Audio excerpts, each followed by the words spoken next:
तो आज विशेष दिन है। आज जयदेव गोस्वामी का तिरुभाव दिवस है। तो हम लोग आज जयदेव गोस्वामी के बारे में थोड़ा जानेंगे कि जयदेव गोस्वामी कौन थे और हमारे गौड़ीय वैष्णव परंपरा में जयदेव गोस्वामी का क्या स्थान है, वो हम लोग देखेंगे। तो जयदेव गोस्वामी का वर्णन आता है गौड़ीय वैष्णव संप्रदाय में चैतन्य चरितामृत में। तो चैतन्य चरितामृत में हम लोग देखते हैं क्या वर्णन आता है।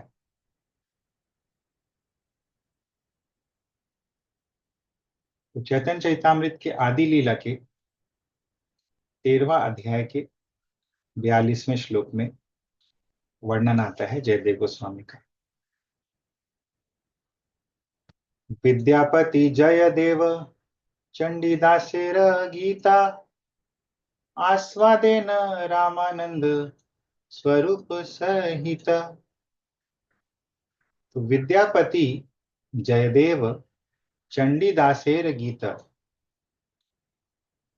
तो यहाँ पे ये तीन जो प्रोमिनेंट पोएट्स हैं उनके बारे में बतलाया जा रहा है कि विद्यापति,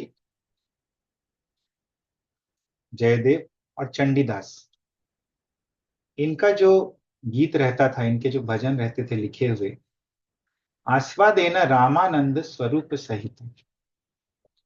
तो रामानंद राय और स्वरूप गोस्वामी, स्वरूप दामोदर गोस्वामी, उनके सहित में आस्वादन करते थे।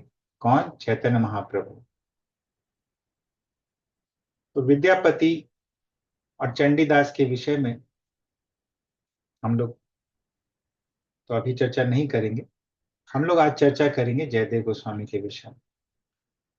तो प्रभुपाद इसी श्लोक के तात्पर्य में बतलाते हैं कि जयदेव गोस्वामी जो हैं महाराज लक्ष्मण सेन के समय समकालीन थे और 11वीं या 12वीं ईस्वी में, 11वीं या 12वीं सदी में शक संवत के इनका आविर्भाव हुआ था। तो शक संवत जो होता है ये 78 साल पीछे चलता है। ये जो ग्रिगोरियन कैलेंडर जिसको बोलते हैं, जो हम लोग यूज कर रहे हैं। और उसी तरह से विक्रमी संवत जो है 57 या 58 साल आगे चलता है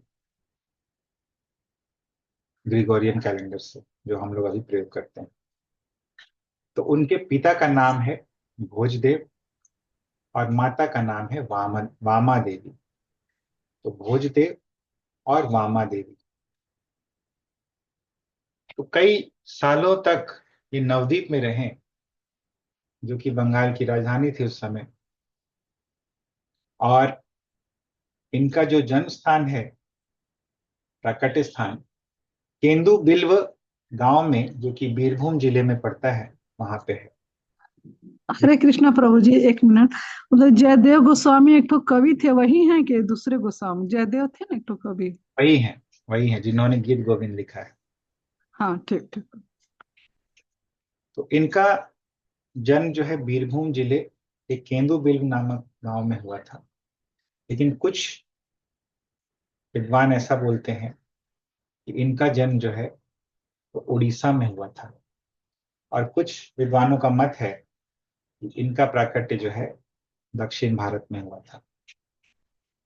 लेकिन ये बात सभी लोग मानते हैं कि इन्होंने इन्होंने जगन्नाथपुरी में अपने अंतिम दिनों को बिताया था। और इनका जो प्रमुख पुस्तक है वो है गीत गोविंद। और गीत गोविंद जो है उसमें राधा और कृष्ण के रसों का बहुत अच्छा से वर्णन किया है जयदेव गोस्वामी ने। और गीत गोविंद में जो गोपियों के संवेदनाएं हैं उसका वर्णन बहुत ही विस्तृत रूप में किया गया है। और बहुत सारे वैष्णवों ने गीत गोविंद पे टीका भी की है। तो ये इस श्लोक के तात्पर्य में बतलाते हैं प्रभुपाद। तो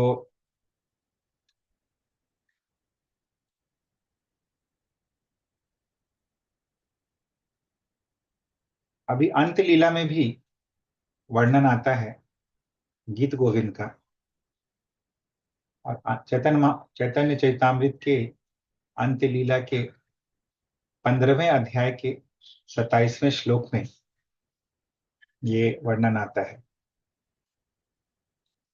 कर्णामृत विद्यापति श्री गीत गोविंद इहार्य श्लोक गीते प्रभुर कराय आनंद। तो कर्णामृत विद्यापति श्री गीत गोविंद। तो कर्णामृत जो है, कृष्ण कर्णामृत, ये लिखा है बिलु मंगल ठाकुर ने। कर्णामृत श्री गीत गोविंद, कर्णामृत विद्यापति, और विद्यापति के जो गीत हैं, और श्री गीत गोविंद, और जो गीत गोविंद है जयदेव गोस्वामी का, इहार श्लोके गीत प्रभुर कराय आनंद। इनके श्लोक और गीत जो हैं प्रभुर कराय आनंद, चैतन्य महाप्रभु को आनंदित करते रहते थे। तो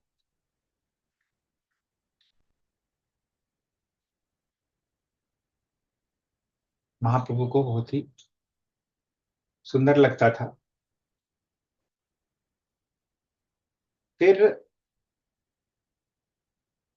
एक और जगह वर्णन आता है, चैतन्य चैतामृत मध्य लीला अध्याय 10 प्यार संख्या 115। विद्यापति चंडीदास श्री गीत गोविंद ए तीन गीते कराना प्रभुर आनंद। तो जब स्वरूप दामोदर पढ़ते थे इन तीनों के गीतों को, विद्यापति, चंडीदास और जयदेव गोस्वामी कृत श्री गीत गोविंद को, तो इन तीनों के द्वारा वो क्या करते थे, प्रभुर आनंद कराना, चैतन्य महाप्रभु को आनंदित करते रहते थे। कौन? स्वरूप दामोदर। तो ये वर्णन आता है हमारे ग्रंथों में जयदेव गोस्वामी और गीत गोविंद का। तो ये जयदेव गोस्वामी कौन थे, हमने देखा संक्षिप्त रूप से। तो लक्ष्मण सेन के यहाँ पर ये प्रमुख पंडित हुआ करते थे। तो लक्ष्मण सेन राजा थे बंगाल में, और इनके पिता का नाम हमने देखा था भोजदेव, और माता का नाम वामा देवी।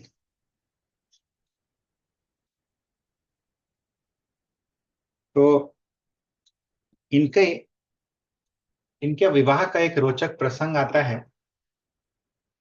कि कैसे इनका विवाह हुआ। बहुत ही रोचक है ये प्रसंग, क्योंकि जयदेव गोस्वामी जो है ये विवाह नहीं करना चाहते थे, लेकिन इन्होंने विवाह क्यों किया? तो ऐसा बोलते हैं कि जगन्नाथ जी की आज्ञा से जयदेव गोस्वामी ने पद्मावती देवी से विवाह किया। तो एक दिन की बात है कि पद्मावती देवी कौन थी उसके बारे में हम लोग जानते हैं अभी। तो एक दिन की बात है, चंदन यात्रा के समय, चंदन यात्रा हम लोग को पता है चंदन यात्रा कब होता है, जगन्नाथ जी का। तो चंदन यात्रा उत्सव जगन्नाथ जी का जो होता है, उसी समय देव शर्मा नाम के एक ब्राह्मण थे जो कि नीलाचल धाम आए थे अपने घर से। और उनका घर कहाँ था? दक्षिण कलिंग में, यानी दक्षिण उड़ीसा में इनका घर था, और इनका नाम था देव शर्मा। तो अपनी पत्नी के साथ वो नीलाचल धाम आए थे, और नीलाचल धाम में उन्होंने बहुत तपस्याएं की, मंत्र जप किया, और जगन्नाथ जी के लिए एक बहुत ही सुंदर सा कमल जो है श्रृंगार के रूप में उन्होंने अर्पित किया, ऑफर किया। और साथ ही उन्होंने हृदय से प्रार्थना की कि उनका कोई पुत्र या पुत्री हो जाए, क्योंकि उनका कोई पुत्र या पुत्री नहीं था। स्वप्न में भगवान ने देव शर्मा से को वचन दिया कि उनकी ये जो इच्छित कामना है वो तुरंत ही पूरी हो जाएंगी। और दोनों दंपति जो थे इससे काफी साहित्य थे और काफी प्रसन्न हो गए जब जगन्नाथ जी इस प्रकार स्वप्न में आए उनके। और उन्होंने ये प्रण लिया कि हे पुरुषोत्तम, आपकी दया से यदि हमें पुत्र प्राप्त होगा तो हम उसे आपकी सेवा में लगा देंगे, और यदि पुत्री प्राप्त होगी तो हम लोग उसे भी आपकी सेवा में, आपके श्री मंदिर में लगा देंगे, एक देवदासी के रूप में, यानी आपकी अपनी दासी के रूप में। तो ऐसा उन्होंने प्रण लिया। और कुछ ही समय के पश्चात ये जो ब्राह्मण दंपति थे इन्हें एक पुत्री प्राप्त हुई। और चूंकि इन्होंने जगन्नाथ जी से ये कामना की थी, एक पद्म का फूल, कमल का फूल ऑफर करके, अर्पित करके, तो पद्म चूंकि अर्पित किया था जगन्नाथ जी को, इसीलिए इनका नाम पड़ा, पुत्री का नाम पड़ा पद्मावती। तो अभी क्या हुआ, धीरे धीरे पुत्री जो है बड़ी होने लगी। और जब बड़ी हो गई तो फिर अपने वचन को पूरा करने के लिए जो उन्होंने चौका डोला को किया था, यानी जगन्नाथ जी को किया था, तो दोनों दंपति जो हैं अपनी सुंदर पुत्री को लेके पूरी आ गए देवदासी के रूप में अर्पित करने के लिए श्री मंदिर में। लेकिन उसी रात को जगन्नाथ जी स्वप्न में आए देव शर्मा के, और उन्होंने आदेश दिया कि देव शर्मा, अपनी जो पुत्री है पद्मावती, वो तुम इस तरह देवदासी के रूप में अर्पित मत करो। मेरा एक प्रिय भक्त है जिसका नाम है जयदेव, तो जयदेव को तुम इसे पत्नी के रूप में दे दो। तो देव शर्मा जो है वो बोले कि मैं जयदेव को तो जानता नहीं हूं, मैं कैसे पहचानूंगा कि जयदेव कौन है। तो जगन्नाथ जी ने उनको बोला कि कल जब तुम सुबह श्री मंदिर आओगे, यानी जगन्नाथ जी का जो मंदिर है उसको श्री मंदिर बोलते हैं, श्री मंदिर में आओगे तो तुमको एक युवक दिखाई देगा जो कि बरगद के पेड़ के नीचे, श्री मंदिर के अंदर जो बरगद का पेड़ है उसके नीचे वो जप कर रहा होगा मेरे नामों का। उससे तुम समझ जाना कि वही जयदेव है। भगवान की आज्ञा का पालन करते हुए देव शर्मा जो है अप, अपनी पुत्री और अपनी पत्नी के साथ अगले दिन सुबह मंदिर में गए, श्री मंदिर में। और वहां पे वो जयदेव गोस्वामी के सामने पहुंचे और बोले कि हे जयदेव, मेरी पुत्री जो है मैं आपको दे रहा हूँ। अभी हम लोग समझ सकते हैं कि जयदेव गोस्वामी की क्या प्रतिक्रिया रहेगी। जयदेव गोस्वामी बिल्कुल आश्चर्यचकित थे, भौचक्के थे कि ये क्या हो रहा है, क्योंकि उन्होंने तो ये निर्णय किया था कि वो विवाह नहीं करेंगे, क्योंकि उनके पास कोई घर नहीं था, कोई संपत्ति नहीं थी, केवल उनके विग्रह थे। तो जयदेव गोस्वामी के विग्रह का क्या नाम है? श्री श्री राधा माधव। तो राधा माधव के विग्रह थे और यही उनकी एकमात्र संपत्ति थी। तो इस सुंदर सी कन्या को वो स्वीकार नहीं कर रहे थे। लेकिन जो देव शर्मा थे उन्होंने तो निश्चय कर लिया था, जगन्नाथ जी की आज्ञा उन्हें प्राप्त हुई थी कि जगन्नाथ जी की आज्ञा का तो पालन होना चाहिए। और उन्होंने पद्मावती से बोला कि देखो पद्मावती, जयदेव तुम्हारा पति है और मैं तुम्हें जयदेव को सौंप रहा हूं, और इस प्रकार अपने धर्म का, पिता के धर्म का निर्वाह करते हुए देव शर्मा जो है वहां से प्रस्थान कर गए अपनी पत्नी के साथ। अभी जयदेव गोस्वामी और पद्मावती वहां पे रह गए। तो जयदेव गोस्वामी को तो मन था कि पद्मावती चली जाए, और जयदेव गोस्वामी ने उनको ऑफर दिया कि तुमको जहां जाना है मैं तुम्हें वहां लेके जाऊंगा। तो पद्मावती ने जब ये सुना तो उनकी आंखें जो है भर गई, और उन्होंने बोला जयदेव गोस्वामी से कि हे ब्राह्मण, आप तो मेरे स्वामी बन चुके हैं, आप ही मेरे सब कुछ बन चुके हैं। अगर आप मुझे स्वीकार नहीं करेंगे तो मैं आपके चरणों में गिरकर अपना जीवन जो है वो त्याग दूंगी। तो इस तरह जब समर्पण देखा जयदेव गोस्वामी ने, तो वो उनको फिर त्याग नहीं सके, और भगवान का आदेश मानते हुए वो गृहस्थ जीवन में आ गए। पद्मावती से उन्होंने विवाह कर लिया।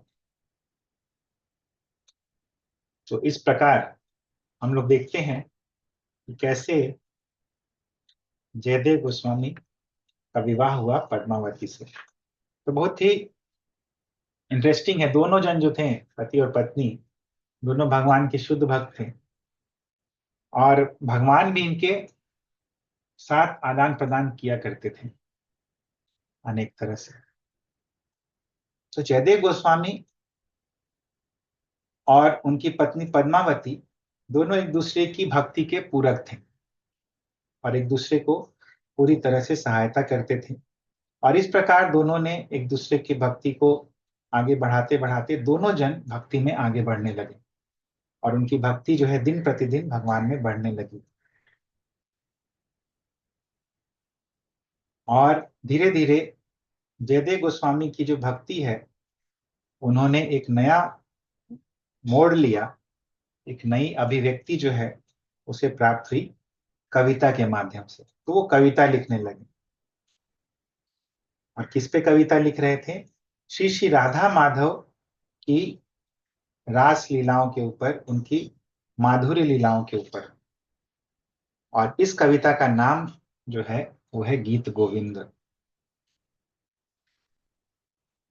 और ये गीत गोविंद जो है जयदेव गोस्वामी प्रतिदिन कुछ पद्यों को लिखते थे और अपनी पत्नी को सुनाते थे। और पद्मावती जो है वो क्या करती थी, वो उनको एक धुन में गाती थी, बहुत ही सुंदर धुन में गाती थी।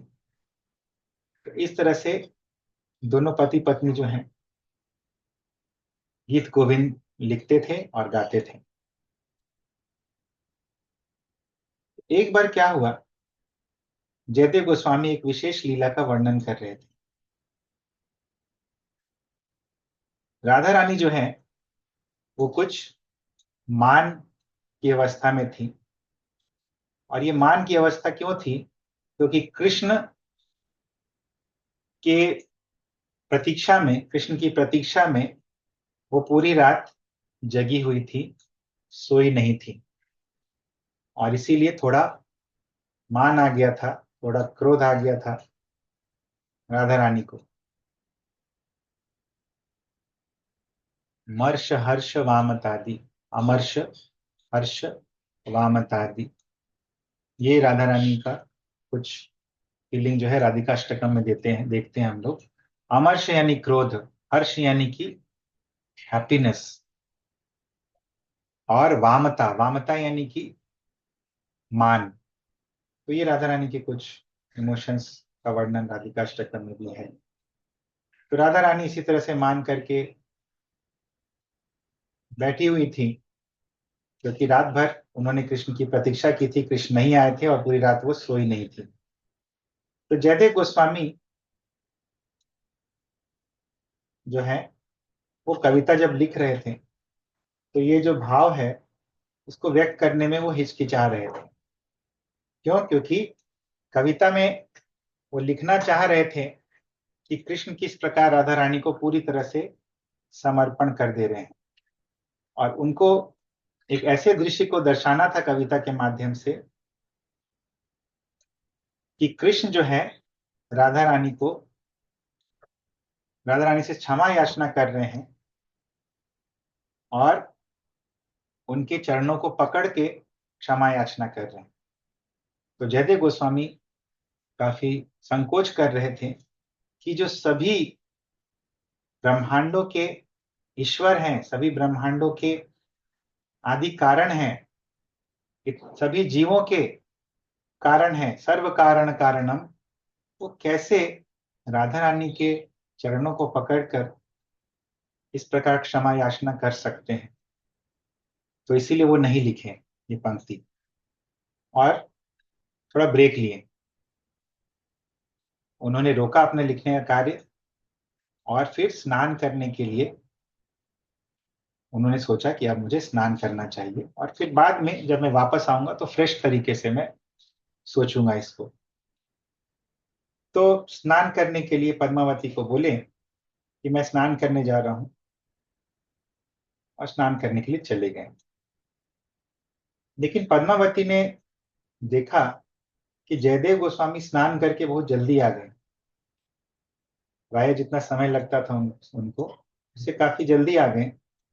और जयदेव गोस्वामी ने अपना भोजन लिया, दोपहर का मध्याह्न भोजन, और फिर अपने रूम में चले गए, अपने कमरे में चले गए। अपनी ताड़पत्र का जो पांडुलिपि है उसको निकाला और फिर उसमें लिखने लगे। क्या लिखने लगे?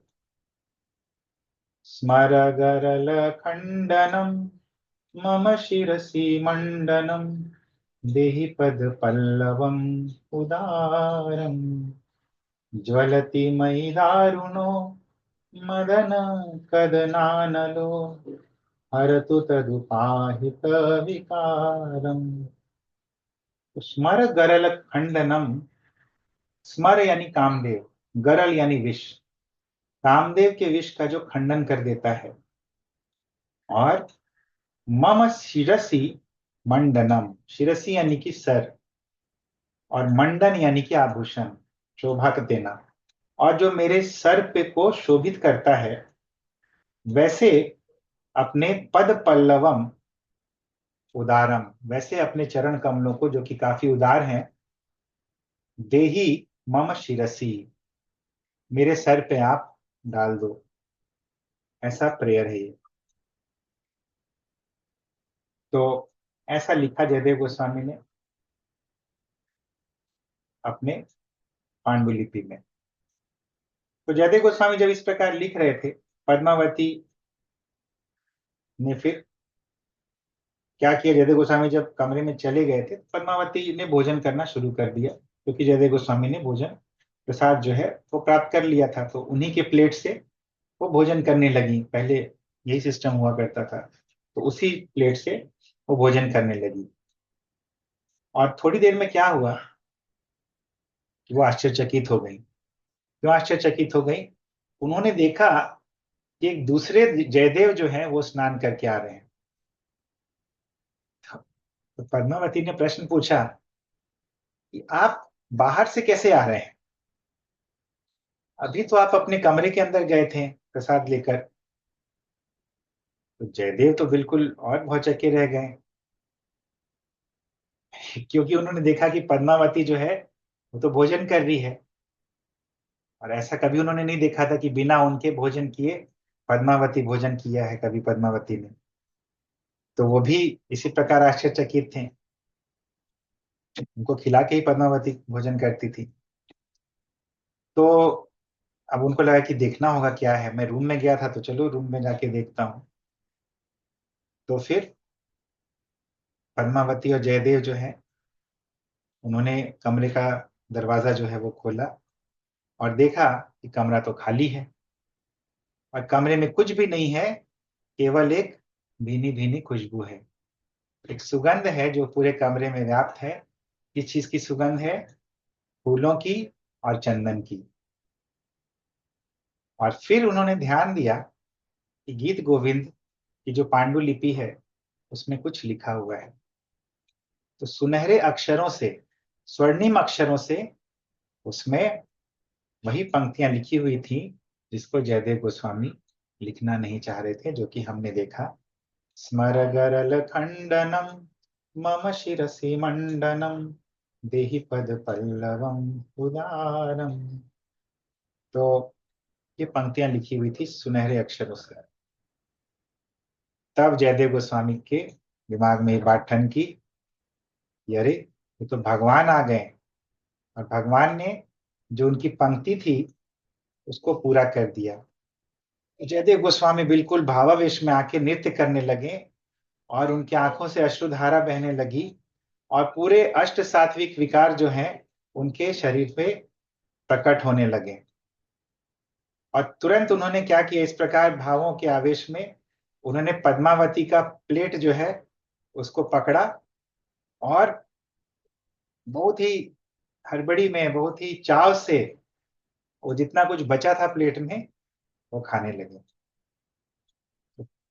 पद्मावती ने ऐतराज किया, पद्मावती ने ऑब्जेक्ट किया कि ये क्या कर रहे हैं आप, और उनको रोकने का प्रयास किया। लेकिन जयदेव गोस्वामी ने बोला ये कोई साधारण भोजन नहीं है, ये तो जगन्नाथ जी का प्रसाद है। और केवल जगन्नाथ जी का ही प्रसाद नहीं है, जगन्नाथ जी की जो प्रिय दासी है उसका भी महाप्रसाद है। और इस प्रसाद को पाकर मुझे हर प्रकार की सिद्धि जो है वो मिल जाएगी। और इस प्रकार बोलते हुए जयदेव गोस्वामी जो है पद्मावती के चरणों पे गिर गए, और बोलने लगे कि मैं बहुत पतित आत्मा हूं। क्यों? क्योंकि जगन्नाथ जी का दर्शन जो है वो मुझे नहीं हुआ, मैं जगन्नाथ जी के दर्शन से वंचित रह गया। और तुम सबसे भाग्यशाली हो पद्मावती, क्योंकि तुमको अपने जीवन का जो सिद्धि है, जो लक्ष्य है वो प्राप्त हो गया, क्योंकि तुमने भगवान को आमने सामने देखा बिल्कुल। और वो व्यक्ति जो आया था, वो व्यक्ति जो तेजस्वी व्यक्ति जो आया था, जिसने सुनहरे अक्षरों से ये गीत गोविंद लिखा, वो और कोई नहीं थे, वो जगन्नाथ स्वयं थे। वही तुम्हारे असली पति हैं। क्यों? क्योंकि कृष्ण जो है वो सभी जीवों के पति हैं। तो ये देखिए, ये जयदेव गोस्वामी का किस प्रकार पद्मावती और जयदेव गोस्वामी के जीवन में जगन्नाथ जी जो है आए थे। तो कितना ये आदान प्रदान भगवान करते हैं अपने भक्तों के साथ, वो हमने देखा। तो एक और लीला इसी तरह से आती है,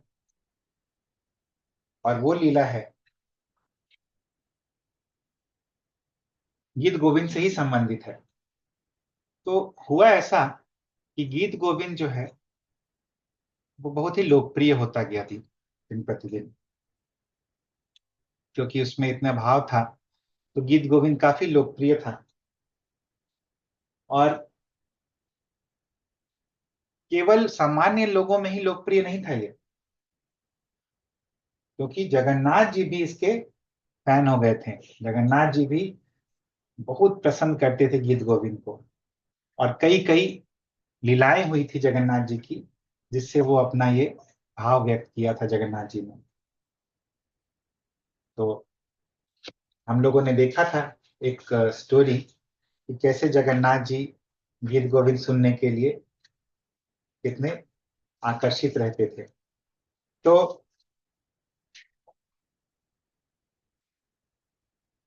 वो लीला पहले हम लोग देख लेते हैं।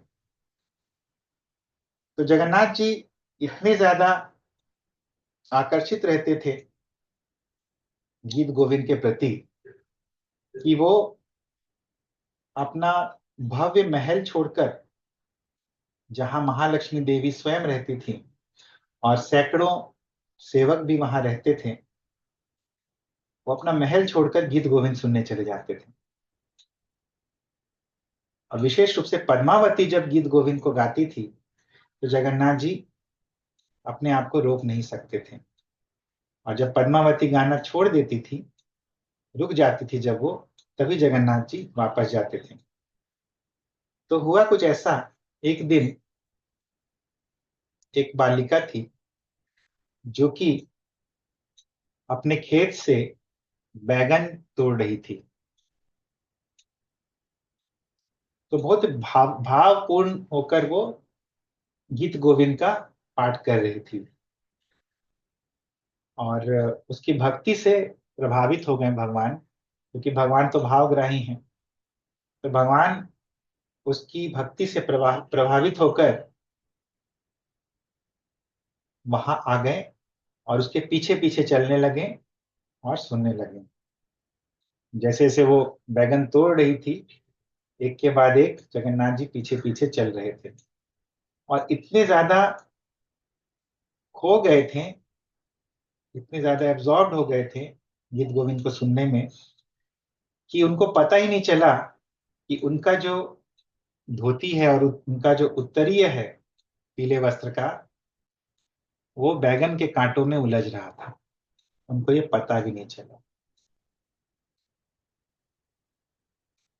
तो ये जो बालिका थी, पद्मावती ही थी एक्चुअली। तो पद्मावती का ही ये वर्णन है। तो पद्मावती को लगा कि कोई उनके पीछे पीछे आ रहा है, लेकिन जब पीछे मुड़ के उसने देखा, तो देखा कि अरे कोई नहीं है। तो अपना काम वो करने लगी और अपना जो गीत है वो उसने कंटिन्यूड रखा। लेकिन फिर उसको लगा कि कोई है पीछे पीछे, और उसे एक सुगंध भी आई। इसकी सुगंध चंदन की, कस्तूरी की और अगरू की। तो इस तरह का सुगंध जो है उसको आया। लेकिन फिर वो जब पीछे मुड़ी, तो उसको केवल बैगन का खेत दिखाई दिया। लेकिन उसने देखा कि एक आकृति जो है उसके सामने से अदृश्य हो गई, और जहां से वो आकृति अदृश्य हुई थी, पद्मावती को एक गुणा मिला। गुणा, गुणा उड़िया में बोलते हैं, नाक में पहनने वाला एक आभूषण होता है जिससे जगन्नाथ जी का श्रृंगार होता है। तो ये गुणा जो है पद्मावती को मिला, और उस समझ गई कि ये अवश्य ही जगन्नाथ जी हैं। और उस गुणा को उसने अपने मस्तक से छुआ, और जगन्नाथ जी को वहीं पे उन्होंने प्रणाम किया। जगन्नाथ जी वापस गए अपने रत्नासन, रत्न सिंहासन पर बैठे मंदिर में। और उस दिन राजा आए जगन्नाथ जी का दर्शन करने, जो गजपति राजा है। और उन्होंने देखा कि जगन्नाथ जी के जो चमकीले पीत वस्त्र हैं, वो पूरी तरह से फट गए थे बैगन के कांटों से। और उनका जो नाक का गुणा था वो भी नहीं दिख रहा था। तो पंडों से उन्होंने पूछा कि क्या हो गया, जगन्नाथ जी इस प्रकार क्यों दिख रहे हैं। लेकिन कोई भी इसका उत्तर नहीं दे पाया। क्यों? उनको पता ही नहीं था कि ऐसा क्या हुआ है। और वो लोग बहुत भयभीत थे कि जरूर ही अब राजा हमें दंड देगा। लेकिन क्या हुआ, जगन्नाथ जी बहुत दयालु हैं भक्तों पर, और वो गजपति महाराज के स्वप्न में प्रकट हुए।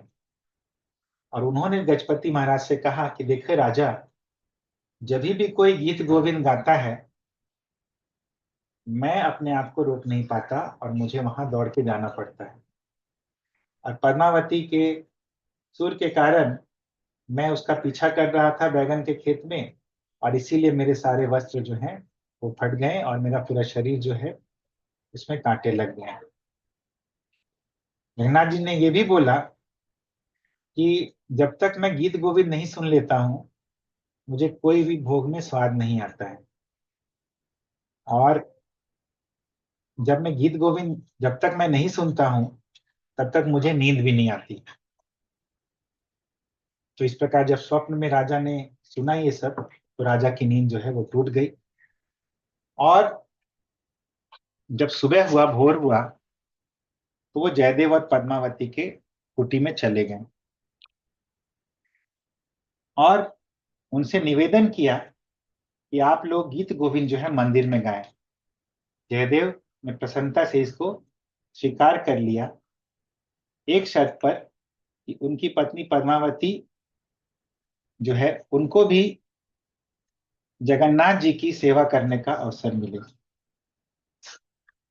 और जगन्नाथ जी की आज्ञा के अनुसार गजपति महाराज ने एक नियम बना दिया कि श्री मंदिर में गीत गोविंद जो है प्रतिदिन उच्चारित होगा, और साथ साथ में नृत्य होगा, वाद्य यंत्र बजेंगे जब जब भोग लगेगा और रात्रि के समय। तो ये नियम बना दिया। तो जयदेव गोस्वामी गीत गोविंद का गान करते थे, और पद्मावती जो है उस पर नृत्य करती थी, और दोनों को सभी जो लोग हैं जन सामान्य वो लोग आते थे, और इस प्रकार सभी लोग बहुत प्रसन्नचित रहते थे गीत गोविंद का श्रवण करके और नृत्य देखकर। तो इसी संबंध में एक और प्रसंग आता है, तो ये दूसरा प्रसंग था। तो गीत गोविंद हमने देखा कि किस तरह से प्रसिद्ध हो रहा था, पॉपुलर हो रहा था, जगन्नाथ जी कितना चाहते थे। तो जब गीत गोविंद पूरा किया था जयदेव गोस्वामी ने, उनके मन में एक इच्छा हुई, जयदेव गोस्वामी के हृदय में एक इच्छा हुई कि जगन्नाथ जी को गीत गोविंद लिखा हुआ वस्त्र पहनाया जाए। तो अभी तो उसने गीत गोविंद उन्होंने किस पे लिखा था, ताड़ के पत्रों पर, ताड़ के पत्तों पे लिखा था। अभी ताड़ के पत्ते तो बहुत ही कठोर होते हैं, तो उसका वस्त्र नहीं पहना सकते जगन्नाथ जी को, जगन्नाथ जी का शरीर तो सुकोमल है बिल्कुल। तो उन्होंने अपनी जो इच्छा है अपने गांव केंदुली गांव, केंदू बेलू गांव जिसको केंदुली भी बोलते हैं, तो केंदुली गांव के जो बुनकर हैं उनको उन्होंने बतलाया। तो बुनकरों ने बोला कि इसमें कौन सी बड़ी बात है, हम लोग एक वस्त्र बनाएंगे जिसमें पूरा का पूरा गीत गोविंद लिखा हुआ रहेगा। तो जयदेव गोस्वामी बहुत ही प्रसन्न हो गए, और फिर एग्रीमेंट हुआ बुनकरों और जयदेव गोस्वामी के बीच में कि देखो मैं गीत गोविंद गाऊंगा, और तुम लोग वस्त्र में, एक साड़ी में, लंबे से वस्त्र में गीत गोविंद जो है आप लोग बुनते जाइएगा। तो इस प्रकार का एग्रीमेंट हुआ। तो जब इस प्रकार वो कढ़ाई कर रहे थे गीत गोविंद का उस लंबे से वस्त्र में, तो एक श्लोक आया राधा रानी के भक्ति के संबंध में। राधा रानी के जो श्रेष्ठ उत्तमा भक्ति है, जो भाव महाभाव मादनोख्य महाभाव, ये सब के संबंध में एक श्लोक आया, और जयदेव गोस्वामी की समाधि लग गई। जयदेव गोस्वामी अभी अपने एक्सटर्नल कॉन्शियसनेस में नहीं रहे। और जब वो लोग इस प्रकार उनके जगने का इंतजार कर रहे थे, एक ब्राह्मण आया, और वो नारियल के छिलके का बना हुआ एक वाद्य यंत्र बजा रहा था। आजकल तो हम लोग देखते हैं एक तारा मिलता है, नारियल के छिलके का बना हुआ रहता है, शायद वही वाद्य यंत्र होगा या कोई और होगा। और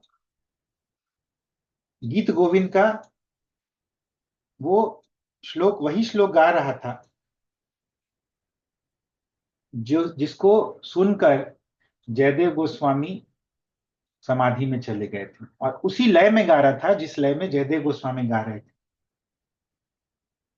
तो इस प्रकार गाता गाता वो, और उस नारियल के छिलके का जो वाद्य यंत्र है उसको बजाता बजाता वहां पे आ गया। तो बुनकरों ने पूछा कि हे महात्मा, आप कौन हैं, और आपको गीत गोविंद का ये श्लोक कैसे पता है जो कि हमारे कवि जयदेव ने लिखा है। तो ये ब्राह्मण हंसने लगे, बोले कि क्या तुमको लगता है कि ये गीत गोविंद मुझे नहीं पता रहेगा? तुम लोगों ने अपना काम करना बंद कर दिया क्योंकि जयदेव गोस्वामी समाधि में चले गए। क्यों? क्योंकि तुम लोग प्रतीक्षा कर रहे थे कि अगला पंक्ति क्या है। देखो अभी मैं क्या करूंगा कि मैं अगला पंक्ति गाऊंगा, ताकि तुम लोग का कार्य जो है फिर से शुरू हो जाए। लेकिन जयदेव को मत उठाना, जब उसकी समाधि टूटेगी तब वो उठेंगे। मैं तो फिर उन्होंने पूछा कि अच्छा आप कौन है? उन्होंने बोला कि मैं जयदेव का बड़ा भाई कृष्णदेव हूँ। आप लोग को समझ ही सकते हैं कि कृष्णदेव कौन है। तो ब्राह्मण इस प्रकार अब गाने लगा। अगला पंक्ति क्या था?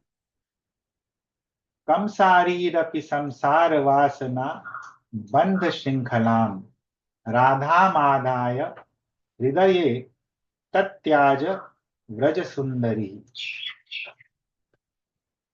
तो ये अगला वर्ष था।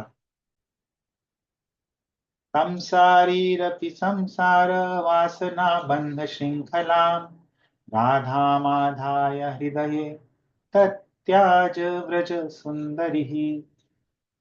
तो इस प्रकार उस ब्राह्मण ने गाया। इसका मतलब क्या है? कंसारीर अपि संसार वासना बंध श्रृंखला। कंसारी बोलते हैं कंस का हरि, यानी कंस का शत्रु कौन? कृष्ण। तो कंसारी भी, कंसारी का भी संसार वासना बंध श्रृंखला, संसार का जो अ, अ, आसक्ति है उससे बनकर, उसकी श्रृंखला से बनकर राधाम आधाया, उन्होंने क्या याद किया? उन्होंने राधा को याद किया। हृदय तत्याज व्रज सुंदरी, और राधा को याद करके, राधा रानी को याद करके उनको ये अनुभव हुआ कि भक्ति का सर्वोत्तम जो सार है वो श्रीमती राधा रानी के प्रेम में है। तो ये इस श्लोक का मतलब है। तो इस प्रकार सोचकर राधा रानी के साथ कृष्ण चले गए थे रासलीला के बाद। तो जब इस प्रकार ये जो वाद्य यंत्र था आगे मेंशन है, वो बजता था। एक्चुअली कोकोनट्स के शेल थे, नारियल के छिलके का जो ये होता है, उससे आवाज निकल रही थी, उसी से टकर टकर टकर ऐसे आवाज निकाल के ताल दे के ये ब्राह्मण जो है जिनका नाम है कृष्णदेव वो गा रहे थे।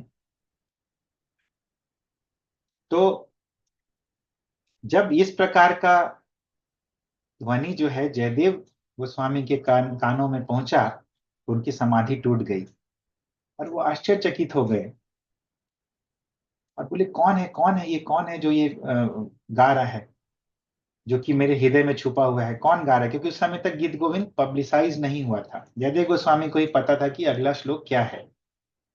तो उस समय जैसे ही जयदेव गोस्वामी जगे, भगवान वहां से अदृश्य हो गए। और कैसे उन्होंने अपना जो ये वाद्य यंत्र है उसको जमीन पे रखा और वहां से छू मंतर हो गए। तो जो बुनकर थे उन्होंने बतलाया कि क्या हुआ। जयदेव गोस्वामी ने तो देखा नहीं था, तो बुनकरों ने बतलाया कि देखिए आपका बड़ा भाई आया था और उसका नाम था कृष्णदेव। तो जयदेव गोस्वामी ने बोला, अरे बड़ा भाई, मेरा तो कोई बड़ा भाई नहीं है। और गीत गोविंद तो किसी को नहीं पता है, केवल पद्मावती को पता है और मुझे पता है। तब उनको समझ में आया कि ये तो जगन्नाथ जी है।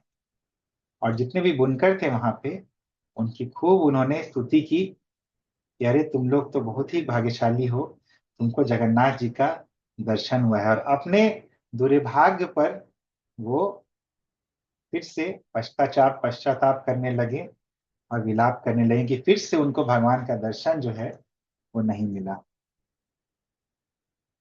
तो गीत गोविंद में 12 विभाग हैं और 12 विभाग के लिए उसको बुनने में 12 साड़ियां लगी। तो जब ये पूरी तरह से रेडी हो गया था, तैयार हो गया था, तो जयदेव गोस्वामी रथ यात्रा के समय जगन्नाथ जी को ये अर्पित करना चाहते थे। तो जब ये अनवसर का समय होता है तब ये साड़ियां जो हैं ये पूरी हो गई थी, जो 12 साड़ियां हैं। और उसके बाद स्नान यात्रा आता है। और स्नान यात्रा के समय जगन्नाथ जी स्नान यात्रा करते हैं, हम लोगों ने देखा था, उसके बाद बीमार पड़ जाते हैं और उनके लिए एक अनसर घर बनाया जाता है। और अनसर घर में एक बांस का एक फाटक बनाया जाता है, जिसके पीछे जगन्नाथ जी रहते हैं, ताकि वो बाकी लोगों को दर्शन न दे सके। एक टेम्पररी रूम जैसा बनाया जाता है।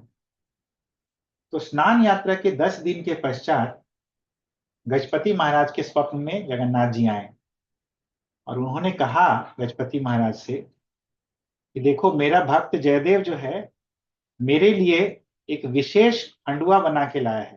खंडुआ वही जो साड़ियां जिसपे गीत गोविंद लिखा था, ताकि वो मेरे शरीर के चारों तरफ उसे लपेटे। मैं चाहता हूं कि तुम वो वस्त्र लेके आओ और मुझे इस अनसर घर में ऑफर करो। तो अगले दिन राजा की आज्ञा राजा ने तुरंत पालन किया जगन्नाथ जी की आज्ञा का, और जयदेव गोस्वामी को अपने साथ लेके आए और साथ में वो खंडुआ भी लेके आए जो कि जगन्नाथ जी ने डिमांड किया था। तो केंदुली में थे उस समय जयदेव गोस्वामी, उस समय जगन्नाथपुरी में नहीं थे, केंदुली थोड़ी डिस्टेंस पे है। तो वहां से पूरी लेके आए जयदेव गोस्वामी को, और एक बड़ा समारोह हुआ। और जो मुख्य पुजारी थे, वो गीत गोविंद लिखा हुआ ये खंडुआ जो है जयदेव गोस्वामी से उन्होंने लिया और जगन्नाथ जी के ऊपर रखा। और जयदेव गोस्वामी इतने प्रसन्न हो गए, उनको लगा कि उनके जीवन का जो सार्थकता है वो यही है। बहुत ही प्रसन्न हो गए और राजा को भी उन्होंने बताया कि किस प्रकार भगवान कृष्णदेव के रूप में आए थे। और उन्होंने ही ये श्लोक जो है, कंसारी रपि संसार वासना, ये जो श्लोक भगवान ने ही स्वयं नरेट करके बुनकरों को सुनाया था। जब राजा को ये पता चला